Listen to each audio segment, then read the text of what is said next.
Olá, sejam todos muito bem-vindos. Vamos falar aqui sobre raízes do Brasil, né? Começa aí nosso estudo. A gente vai falar sobre o primeiro capítulo, né? Fronteiras da Europa, e discutir um pouquinho as ideias, né? Trazer aqui uma abordagem mais light, né? Porque o livro ele é bem complicado para quem está começando a ler, já percebeu, né? Mas enfim, basicamente isso, né? Eu estou fazendo leitura de modo digital, por isso que eu estou sem um livro físico aqui para mostrar. Diferentemente de Gilberto Freire, né, que a gente estava com o nosso livro, mas a gente vai conversando. Eu estou com o meu livro de anotações aqui embaixo, né, então se eu olhar para baixo é porque eu estou me guiando aqui a fala, aí para, enfim, fazer a apresentação. Mas, bom, basicamente, né, Sérgio Buarque de Holanda ele vai escrever um pouquinho aí sobre esse começo, né, da história do Brasil, e aí, para você entender o Brasil, você tem que voltar é, um pouco antes, né? Você não tem que começar no Brasil necessariamente, mas você tem que voltar, né, para as fronteiras da Europa e entender as relações dos europeus. Porque ele vai falar que aqui no Brasil que aconteceu foi um transporte de cultura. Então, para a gente entender as características da nossa nação, as nossas instituições, as nossas formas de ser e de pensar, a gente tem que entender aí os povos da Península Ibérica, né? E aí, Península Ibérica é aquela parte do continente que fica arrodeada, né? Como diz aqui o nordestino, por água, né? Envolta de água. E aí é a península que fica entre os Pirineus e o Estreito de Gibraltar, né? E bom, basicamente essa região aí, ela vai ser caracterizada, né, segundo Sérgio Buarque de Holanda, como uma região fronteiriça, né? Uma região onde basicamente você tem um contato com outros mundos, né? Uma região que favorece aí o cosmopolitismo, né? Principalmente do português, e que isso vai ser definitivo porque você vai ter uma discrepância muito grande entre os ibéricos, né? Os hispânicos e os lusitanos, né? E os europeus do norte, né? Tanto que ele fala que os portugueses e os espanhóis ficam à margem de uma certa espécie de europeísmo. E aí, basicamente, ele vai falar o seguinte: olha, tem um elemento que ele vai ser definitivo, né, e que vai colocar assim: a gente tem aqui hispânicos e lusitanos, e a gente tem os europeus do norte. E o que é esse elemento definitivo? É o culto ao caráter personalista, né? E aí, o que seria esse caráter personalista? Né, seria basicamente um caráter, né, o português ele preza, né, pela essa autonomia, né? Ele preza por não depender de ninguém e tem uma iniciativa particular, né? Ele fala também que da parte dos espanhóis bebe muito no estoicismo, né? Principalmente o estoicismo de Sêneca. Mas basicamente é isso, essa autonomia, né? Essa questão da aventura, né? Do homem ele tomar o rumo da sua vida e ser responsável por ela, certo? E aí a gente vai ver que basicamente por conta dessas questões de autonomia, do culto ao personalismo, a gente vai ter uma baixa solidariedade entre os homens e uma pouca organização da sociedade civil. E aí, falando um pouco sobre a organização da sociedade civil, ela se fundamenta muito no princípio como é que fala? Da anarquia, né? Tem um elemento anárquico na sociedade portuguesa. Por quê? Porque basicamente cada um é senhor de si, né?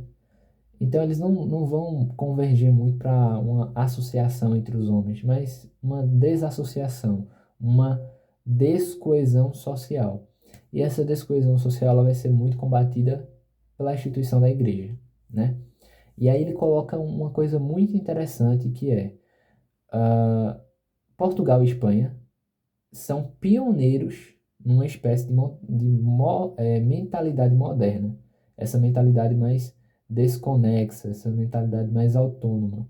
Porque o que preponderava, né, era aquela mentalidade medieval, onde basicamente você tinha a sociedade civil e essa sociedade civil era organizada com bases no plano superior, né? A cidade terrena era organizada conforme a cidade celeste.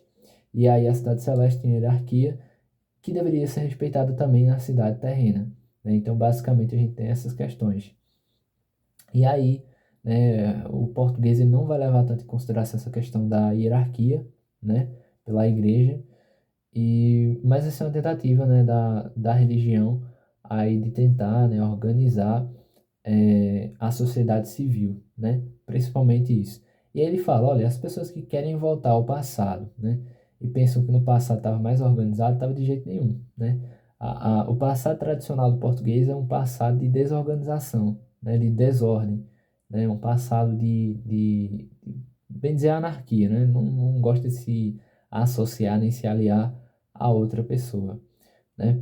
E aí o interessante é que ele fala, olha, para o português importa muito mais uma questão chamada prestígio social, né? A responsabilidade individual do rumo da vida dele. Ele que vai decidir, ele que vai tomar esse rumo. E aí quem vai ser contrário a isso? Os protestantes, né? Com aquela teoria do pré-determinismo. Tudo está determinado e tem que ser respeitado numa hierarquia própria. Já os portugueses não vão levar em consideração isso, são muito desconfiados com essa questão do pré-determinismo, né?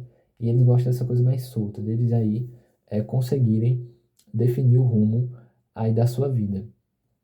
E é basicamente entrando nesse assunto da definição, a gente tem outro tema também que é importante, que Gilberto Freire não, Sérgio Buarque de Holanda, eu tô sempre falando de Gilberto Freire que eu tava lendo Casa Grande Senzala também, mas ele vai falar, né, o Sérgio Buarque de Holanda, que Portugal é caracterizado por uma alta mobilidade social. Então a gente tem basicamente pessoas ilustrando-se e atingindo a nobreza e pessoas da nobreza perdendo aí sua nobreza, né, e voltando aí às classes trabalhadoras, né? Tudo isso por conta exatamente da valorização do prestígio social, né, do prestígio pessoal, em prol aí de privilégios é, de hereditariedade.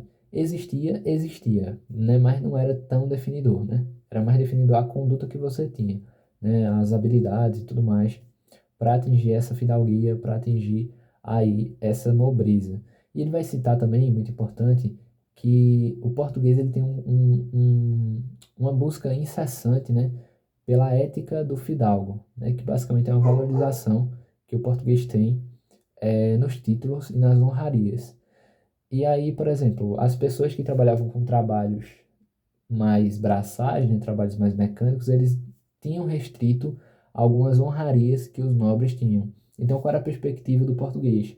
Trabalhar com esses trabalhos mecânicos, não de bom grado, mas trabalhava, juntava algum dinheiro e ascendia para a nobreza para receber alguns outros privilégios, né? Alguns outros prestígios, né? Esse aí era o sonho português. E bom, junto aí a essa ética de fidalgos, né, a gente vê que basicamente Portugal ele não tem uma questão de coesão e união. O elemento unificador, né, do português vai ser o governo. O governo que vai refrear essas paixões particulares do português para que ele consiga se organizar minimamente e que a sociedade ela não se dissolva, né? Para que os interesses eles estejam ali é, encaixotados, né? Para que não se dissipe tanto, mais do que já está dissipado, né?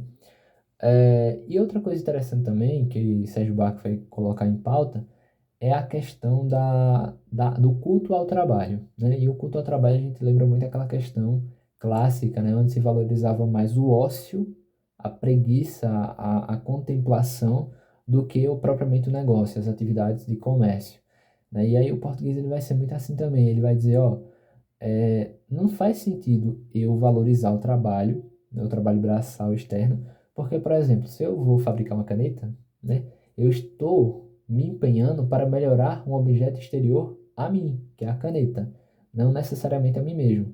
Então, essa atividade é uma atividade vil, é uma atividade que ela não tem valor, né? Ela só serve para, enfim, coisas exteriores. E aí o que ele vai valorizar é a introspecção do indivíduo, é o pensamento sobre ele, né, sobre a sua interioridade, para que ele se aperfeiçoe. Então ele vai valorizar muito mais essa questão contemplativa, a pura preguiça também, né, ele não vai fazer muitas coisas, e aí os trabalhos braçais, né, vão ser feitos por algumas pessoas livres, alguns portugueses, né, que não vão ter tanto prestígio, né, porque vê-se esse trabalho de maus olhos, né, vamos dizer assim. Quem trabalha, por exemplo, de mecânico, ele não tem as honrarias de um nobre, né? Embora aqui no Brasil haja essa flexibilização, você encontra nobres mecânicos, mas lá em Portugal é muito raro, né? E aí, basicamente, quem vai fazer esse trabalho? Quem vai fazer esse trabalho vai ser os negros, né? E aí, que vem aí da África, né? Principalmente os mouros, que são cativos, né? Relatos que em Lisboa, boa parcela da população era negra, né? E aí em cada casa havia pelo menos um negro para fazer os trabalhos mais braçais e tudo mais, para se envolver também com o comércio, né? Tinha um negro de ganho, o moço de ganho, né? Que era aquele que ia trabalhar com essa atividade de comércio para enriquecer o nobre e ele não se degradar ali naquela atividade, né? Era basicamente isso. Então, o português ele era bem preguiçoso para esses trabalhos manuais, mão na massa, né? Quem fazia era aí o africano escravizado, certo? E aí o interessante é que, ao contrário dos portugueses, né? A ética protestante, ela valorizava muito mais o trabalho, né? Ela valorizava ao extremo. E aí isso não vai ser interessante para o português, mais uma vez. Então a gente vê que a sociedade portuguesa é uma sociedade intimamente ligada ao catolicismo, porque ela não vai contra alguns princípios que já são costume deles, né? É, Em contrapartida, aí a esfera protestante ela vai dizer, não, a gente tem que valorizar o trabalho, porque o trabalho vai organizar a sociedade civil de forma racional, então você vai ter hierarquias, você vai ter posições e castas sociais. Já esse culto ao não trabalho, ele não vai propiciar uma solidariedade entre os homens, né? Vai propiciar uma desunião. E aí é muito característico da sociedade portuguesa essa desunião, né? Porque basicamente você só vai ver arranjos, né, de uniões profissionais não por convergência de interesses, assim como na sociedade racionalizada, aí através do protestantismo, mas por questões intimamente, né, afetivas, né? Então, por exemplo, é muito comum você ver aí o português se associando, por exemplo, com um amigo, para ajudar um amigo, ou para ajudar alguém do seu ciclo doméstico. Mas entre estranhos, quase nunca, né? Havia essa questão do particularismo, né? Havia muito essa questão do ciclo fechado. E aí, no Brasil, isso vai se caracterizar muito, né? No capítulo 2 ele fala um pouco sobre essa questão dos mutirões, né? Que só ocorriam, né, na perspectiva mais sentimental mesmo, do que propriamente do material. Era mais para ajudar o próximo e não nessa perspectiva material. Mas isso aí fica para outro momento. Né? O que vale frisar é que havia realmente essa desunião e desintegração do social. E aí você pergunta, beleza, nessa sociedade ela está tão assim fragmentada, qual é que vai ser o princípio unificador? Né? O princípio unificador vai ser basicamente uma renúncia ao culto personalista. Basicamente, uma das maiores virtudes do homem português era a obediência, né? A disciplina adquirida pela obediência. E você vê que eles tinham realmente a predisposição para o mando e para a obediência. Havia quem queria mandar e havia quem seguia as ordens. Então, basicamente, o português ele vai ceder a esse seu caráter personalista por partes para que uma instituição, um órgão superior, uma força superior, organize essa sociedade civil, centralizando o poder, que vai ser a monarquia absolutista, né? Então aí você vai ter uma legitimidade a esse tipo de governo, aos reis, né? E aí é muito complicado aqui no Brasil, né, que ele fala o seguinte, olha, boa parte da nossa cultura ela reflete, né, a cultura ibérica, né? A forma como a nossa cultura está disposta é majoritariamente ibérica. A gente só fez algumas adaptações, boas ou maus, conforme a nossa situação aqui. E aí o complicado é porque a gente herda muito essa questão do culto ao personalismo. Só que o problema é que não foi tão bem instituído no Brasil o culto, a disciplina e a obediência. E a gente, até nos dias atuais, busca um substituto plausível para essa virtude. E aí explica muito essa estabilidade social que a gente vive e tudo mais, que é de origem lusitana, né? Da cultura lusitana. Inclusive, outro detalhe que eu esqueci de falar é que os maiores representantes, né, desse mando por obediência foram aí os jesuítas, né, que fizeram uma obra, né, enfim, grande, né, sobre essa relação nos seus aldeamentos, mas que esse caráter de obediência ele não vinga no Brasil e se constitui um grande problema, né, para a sociedade civil. E bom, basicamente é isso, né? Esse capítulo 1 ele é bem mais curto, ele tem 10 páginas, mas foram 10 páginas que só expondo deu 15 minutos, né? O capítulo 2 ele é maior, né? Ele vai debater aí algumas outras características do homem português e vai debater também algumas outras características de solo e tudo mais, mas aí fica para outra situação, né? Então é isso. Espero que tenham gostado e seja esclarecedor.